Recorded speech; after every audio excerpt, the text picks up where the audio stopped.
A few years ago, I was teaching on this exact same topic, why does God allow pain and suffering?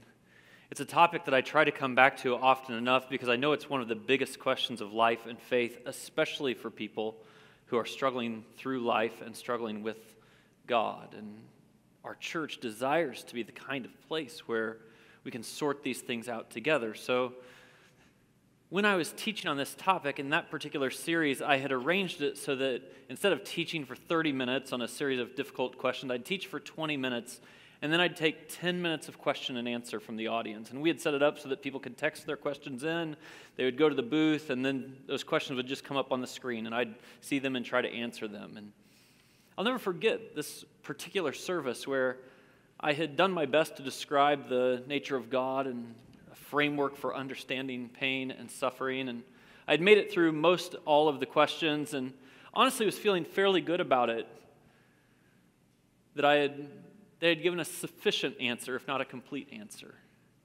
And I remember saying at the end of that time together, I said, it looks like we have time for one more question. And I turned to the screen to see what question would come up on the screen, and 5 words came up that someone in the audience had asked. These were the 5 words. Why did my baby die?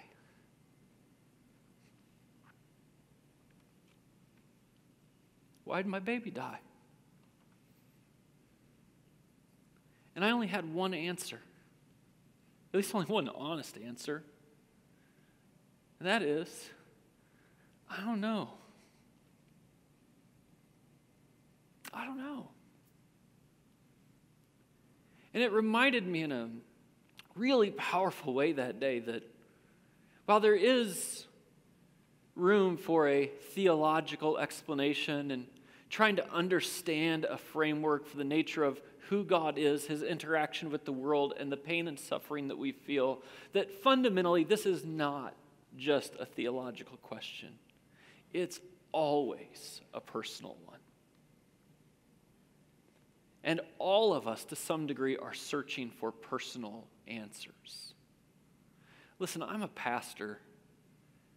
I tend to talk with people when they're going through some of the toughest things that they go through in life. I was just thinking about one day this past week, and I had a conversation with a couple of parents who were just really fighting through the pain of guiding their children and their children, being resistant and making mistakes and not quite knowing how to handle that. I had a conversation with a young man in our church who's fighting depression, and on some days he's winning, and on some days he's not. And I had a conversation with a young mom in our church who was hoping she would not get the diagnosis that day, that it is cancer. And there was a conversation with a couple who looks like they're on their path to divorce. And there was the funeral that I did Tuesday evening where I watched a son cry in the eulogy for his dad. And I just call that Tuesday. Because there's a lot of pain and suffering in this world. So yeah, why does God allow pain and suffering? Well, of course we're answering this in the context of other questions, and I want to kind of remind you kind of our consistent approach to all these questions. For the next 5 weeks, we're going to take this holistic approach to exploring God. And by holistic, I mean it will be both intellectual and practical. That's what I'm trying to sort out with this message. It will be both lecture and lab, and though you won't have the chance to text in your questions today, there are environments that we've created Sunday at 6, and I hope that you carry these conversations to your dinner tables and to your friends. And this really is an exploration for you whether or not you are a follower of Jesus. I, of course, am a follower of Jesus, and I am teaching from the perspective of someone who's a follower of Jesus, but I want there to be room here for you. If you're a skeptic or an atheist or an agnostic or come from a different religious tradition, all religious traditions try to sort out this very question. But maybe the most important part to me is this notion of that we explore God. I've emphasized over the last couple of weeks that we all have questions, including myself, and that it's okay to have questions, and I want you to ask these questions. And I think it's only that much more important today on this topic. Because one of the things that pain and suffering does to us is it causes us to react, and sometimes when we react, we actually stop exploring. We tend to get up on top of this one and start to make accusations. Your view of God might come with accusations, and God can handle your accusations.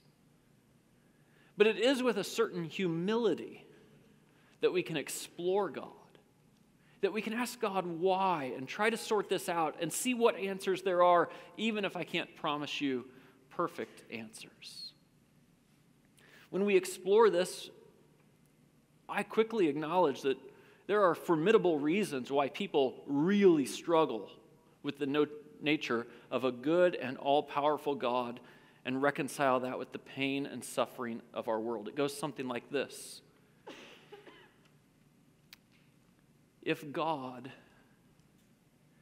is good and there's still pain and suffering, is it that he cannot solve that problem? Is he not really all-powerful? And if you want to suggest that God is all-powerful and there remains pain and suffering in this world, maybe the question is God really good? Those are fair questions.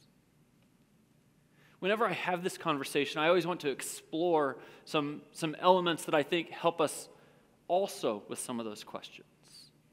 Sometimes there's the assumption that all pain and suffering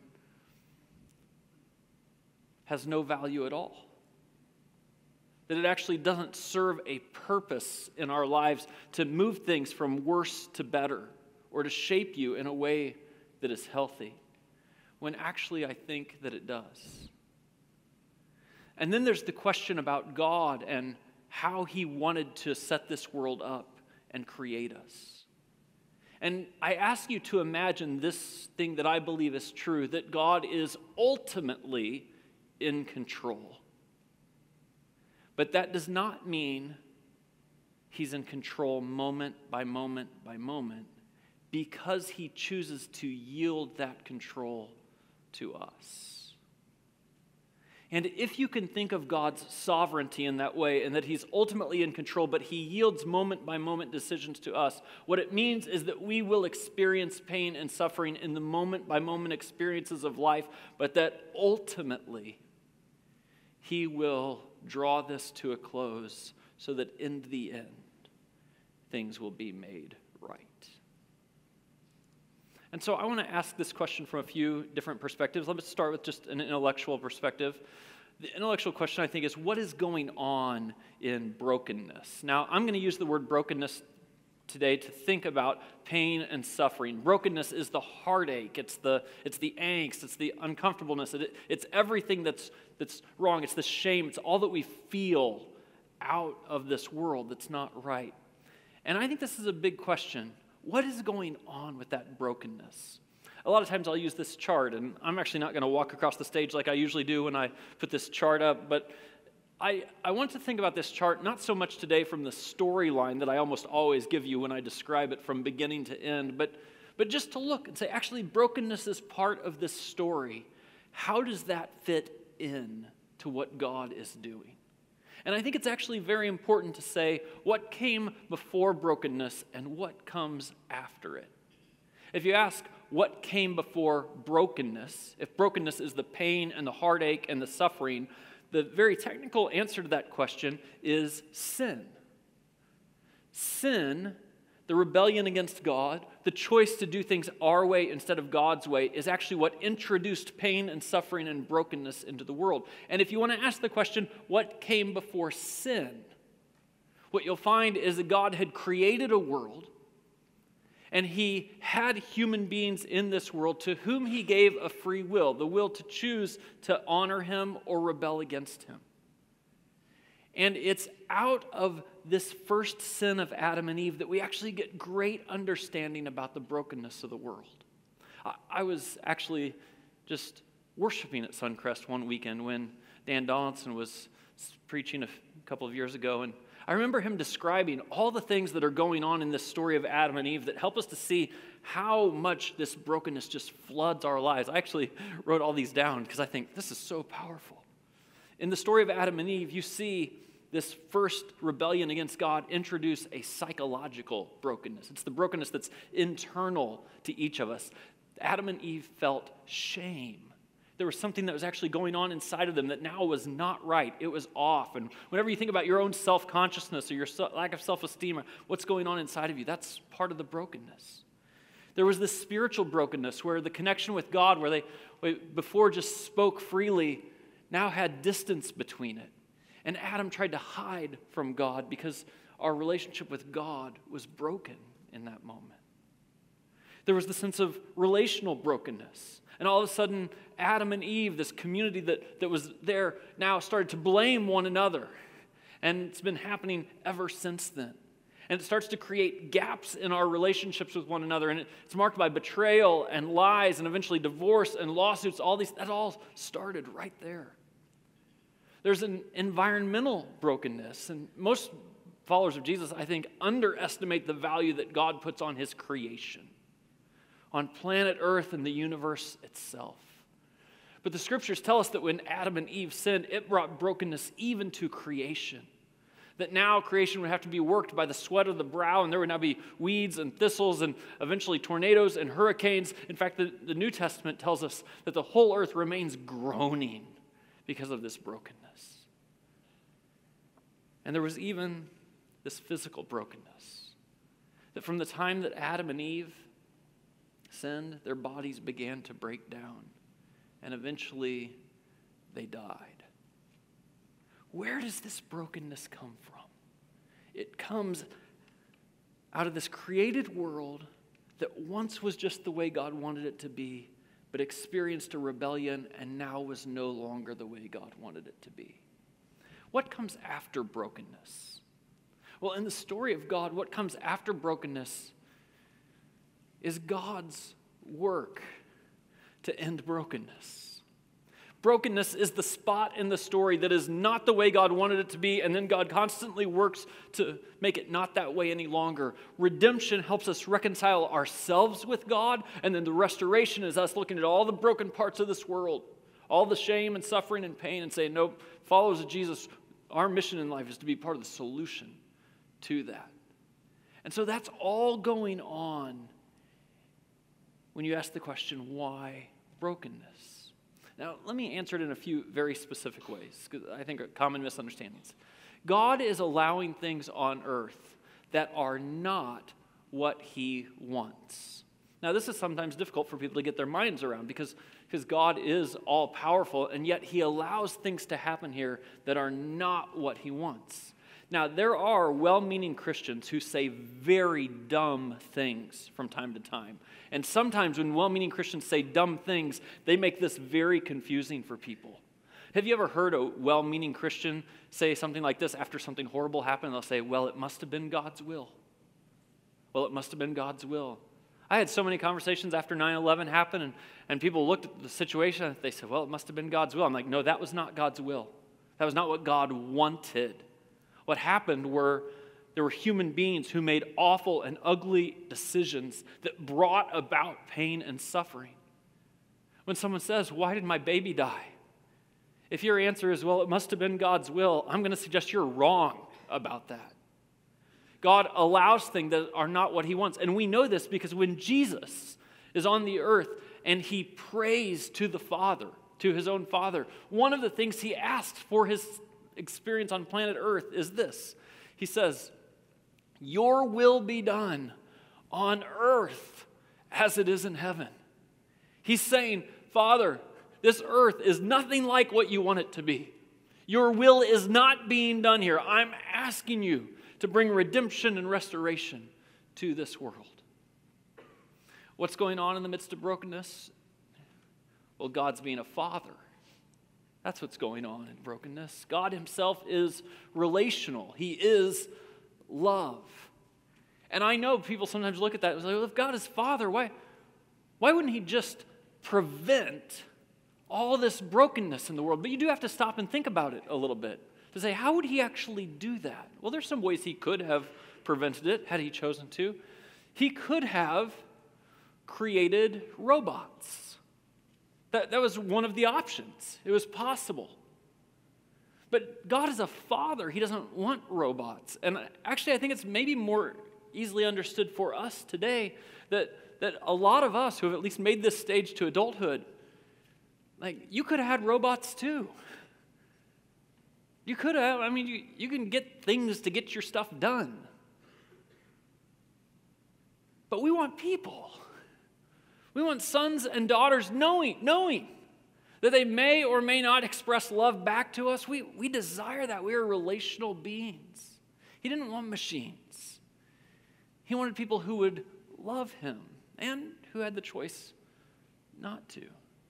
So sometimes people will then say, well, why wouldn't God, as Father, when people choose to do bad things, like God could just intervene. And he could, right? He could just save people from the consequences. He could save people from the pain. He could fix it all up. And even when you're rebellious, just let life be fine for you. Well, he could. He could. When I think about this for myself as a father, I think I constantly make decisions when I raise my children about whether to let them experience the consequences of their actions. All the time. And many times I have the power, if I want to intervene and save them from the consequences and not let them experience a moment of pain for the bad decisions and things they're doing wrong. And here's the thing that I know, I've learned over time, is when I let them experience the consequences of what they've done wrong, it teaches them, it shapes them, it helps them, it builds them, and some of you know parents, I trust none of you are these parents, who save their children from every consequence that exists when they make a bad decision. And you know what happens with those parents and those children? It creates monsters. So the idea that God is Father means that even though it's painful and it takes great restraint, he lets consequences play themselves out. Now, sometimes people misjudge exactly what that means. So let me say this. God is redemptive, not punitive.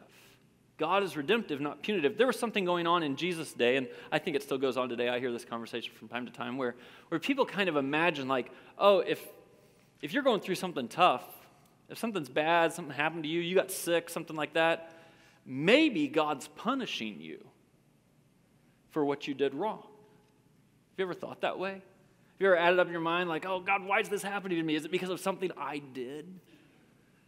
Well, it's interesting that when Jesus encounters a man in John chapter 9, he comes across a man who was born blind. And there's a conversation that's all around this man who was born blind. And people are asking, like, in fact, this is how the conversation goes. It says, Rabbi, Jesus, who sinned? We assume somebody sinned. People don't get born blind. Just who sinned? Was it this man or his parents sinned that he was born blind? Neither this man nor his parents sinned, Jesus said. He said that's not the way that pain and suffering works. God doesn't randomly strike people with something that isn't actually a consequence of their action in order to teach them something or punish them in a punitive way. That's not the way this works. What's going on here? He says, but this happened so that the works of God might be displayed in him. God allowed it to happen. And then Jesus eventually heals this man. Now, I'm not suggesting to you that every difficult, painful thing you go through has this redemptive quality built into it automatically. But you can see how this works, can't you? That when a man is healed by Jesus, not only did he receive his sight and praise God, he was not marked by bitterness from the years that he suffered, but the people who were around it and watching also saw that if Jesus is God, and I believe he is, that the work of God in this world is to engage the suffering and the pain and know that he can overcome it. They weren't blind, most people who were watching. They didn't need God to make them see. But they all had brokenness. And God was putting on display that he's always at work to redeem the brokenness. When Jesus is in the upper room with his disciples, you may not know this whole story, but this was the occasion where he was gathering with his closest friends who had been with him for 3 years, right before he's about to go out to a garden to pray, where he would be betrayed and arrested and within 24 hours end up on the cross. This is like the climax moment of his ministry.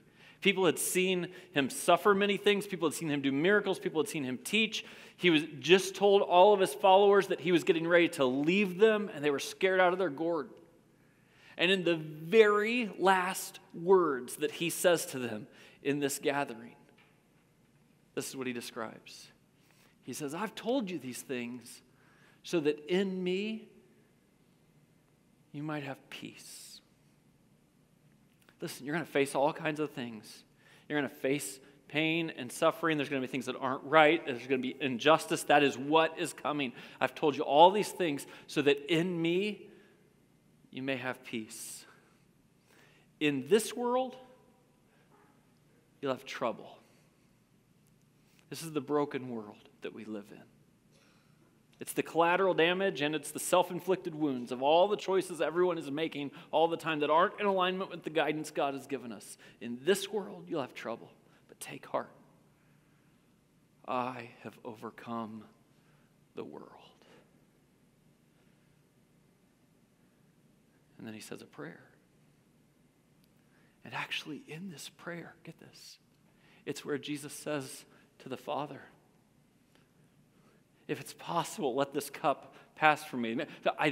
If it's possible, is there another way besides going to the cross for the redemption of all mankind? If it's possible, let this cup pass from me. But not my will, God, but yours be done. Because God, always in the midst of the brokenness, wants to work to bring about the redemption and the restoration of this world. And then Jesus himself suffered and died. One of the reasons Jesus came to be with us was so he would relate to us.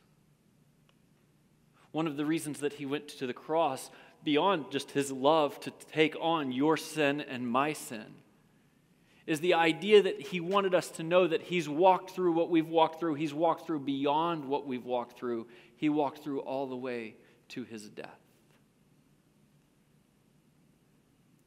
And he's with you. So let me take maybe a little more practical angle at this as we move toward the end of this message. How does Christianity help us process this brokenness? If the God of the Scriptures is the true God, if he's someone who's trustworthy and this storyline is true, how does it help us process this? And one of the most critical answers to that is the suffering and the pain that we experience in this world. It does refine us. I think a fair way to describe our experience on planet Earth is this, that suffering is inevitable. We live in the broken world. But misery, hopelessness, defeat is optional. And I want you to start to imagine, what if that suffering and that pain really did refine you? One of the leading psychiatrists of the last century is a wonderful woman named Elizabeth Kubler-Ross, and she said this, maybe this will resonate with you. She said, the most beautiful people are those who have known defeat, known suffering, known struggle, known loss, and have found their way out of the depths. Beautiful people do not just happen. And I can promise you from the totality of my experience walking through this life with lots of people who go through very difficult things, that is true. The most beautiful people in this world are not people who got the job on Monday and a raise on Tuesday and a promotion on Wednesday and retired on Thursday, where everything's the Midas touch and it goes golden for them, and as if anyone actually lives a full life like that. But you look at people who are strong and inspiring and changing the world and bringing redemption and restoration, and almost always it comes out of pain, because beautiful people do not just happen. I want to give you 3 perspectives from the Scriptures for those of us who are followers of Jesus to help us see how 3 different followers of Jesus, as they went through this suffering and this pain, started to process it themselves. The first is James. James, of course, is actually the brother of Jesus. And James underwent a lot of consternation and a lot of angst and led people out of it. And this is his conclusion. It actually sounds a lot like Elizabeth Kubler-Ross. He says, "So consider it pure joy, my brothers, whenever you face trials or troubles of many kinds." Now, I hope that doesn't seem insensitive to you. He's not saying consider it happiness. He's not saying act like it's fine. That's not what he's saying. He's saying joy is something more substantial than happiness. And it starts to attach us not to just the circumstances and the happenings of our lives, but it attaches us to who God is and the work he's doing in us. And you can count this as joy when you face all these trials, because you know that the testing of your faith, it actually develops something in you. You become stronger. You have more endurance. You have perseverance. It shapes you in potentially powerful ways. We have a guy in our church named Doug. Some of you know Doug. He serves a few different places, teaches our kids. And Doug had an unfortunate accident just a month or 2 ago where he was actually out serving. Get this, he was out serving God, and he had an accident where he fell and he broke one of his arms and both of his hands. Can you imagine? You broke one of your arms and both of your hands, and you did it while you're trying to do a good deed. Think about that. So I actually was just trading some messages with him this week, and he was talking to me about the perspective that he's gained over this time. And he starts to describe it this way. He says, not being able to dress myself, get to work on my own, negotiate a bathroom, and a variety of other things, that made me feel pretty helpless. I grew a lot in that. I've become more compassionate. I've become more alert to other people's sufferings.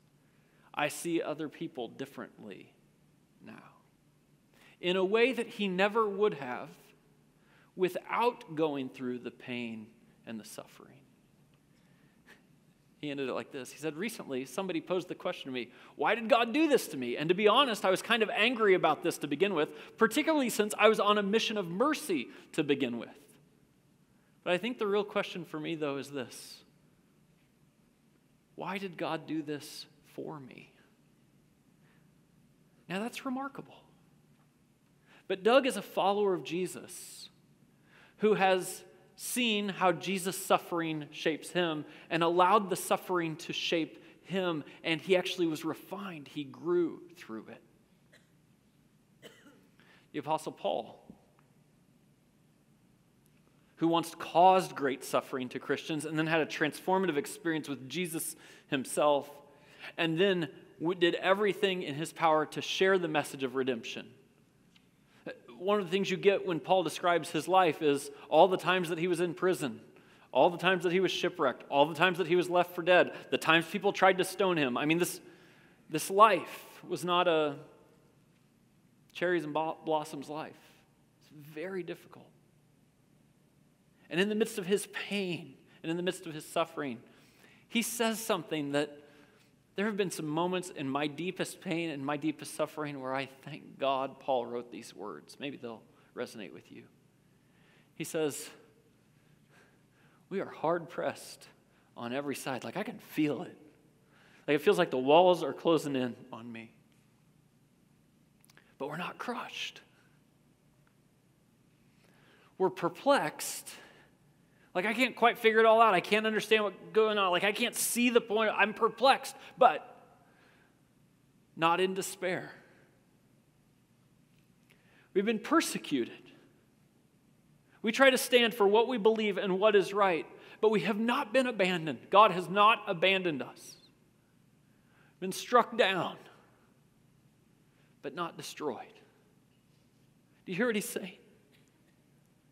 He's saying, man, life has thrown everything at us, and in a minute, Peter's going to give us the perspective that maybe even the evil one is throwing things at us. And I feel it. I'm taking it. The blows are hitting, but I am not done. We always carry around in our body the death of Jesus, so that the life of Jesus may also be revealed in our body. This is one of the reasons why it's so powerful for you as you grow in your faith to cultivate this personal relationship with Jesus, to resonate with all that he went through, because what he went through helps us make it through what we're going through. And the notion that he was able to overcome, even to move from death to life, is a reminder that we will be able to overcome. And then there's Peter. Peter is writing to a group of Jesus followers who were experiencing persecution up to the point of death and threats, all those sorts of things. And of course, Peter had also had his very difficult moments where he betrayed Jesus. It's so powerful to me what he writes. I hope this is powerful to you. He says to his friends, listen, cast all your anxiety on him, because he cares for you. Be alert and of sober mind. Your enemy, the devil, prowls around you like a roaring lion, looking for someone to devour. And I can't imagine that when Peter's writing this, that he didn't have in mind those moments when he had promised Jesus, I'm with you no matter what. And then when it came right down to it, he denied knowing his friend and betrayed him, and think, oh man, like those feelings, that like it's almost like the devil himself, he's on you to take you out. He says, resist him, standing firm in the faith, because you know that the family of believers throughout the world is undergoing the same kind of sufferings. We are in this together, friends. Everyone who's a follower of Jesus and has experienced this personal redemption in him, we're all locked arms, whether you know him or not, whether we're together in this church or we're together around the world, trying to bring about this restoration of all things. And there's lots of people who are suffering around the world, some far worse than you.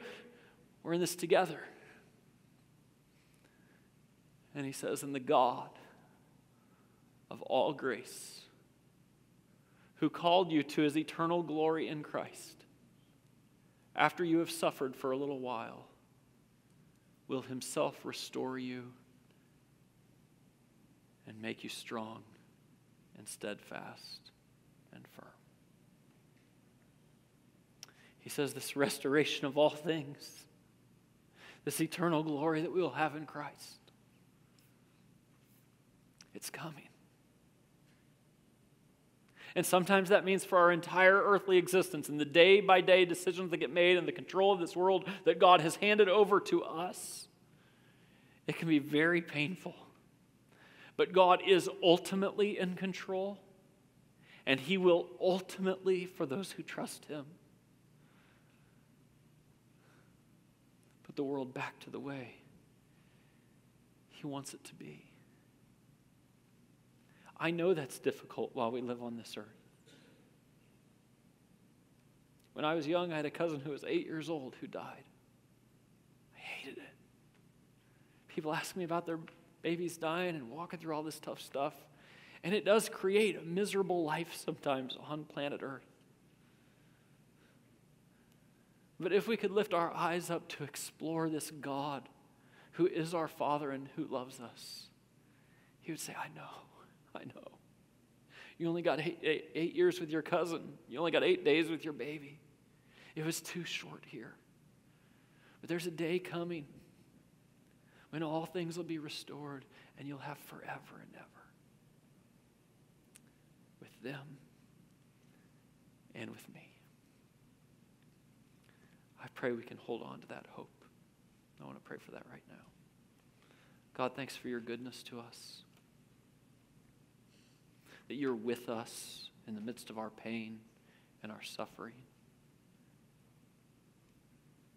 That when we reach out, you are there.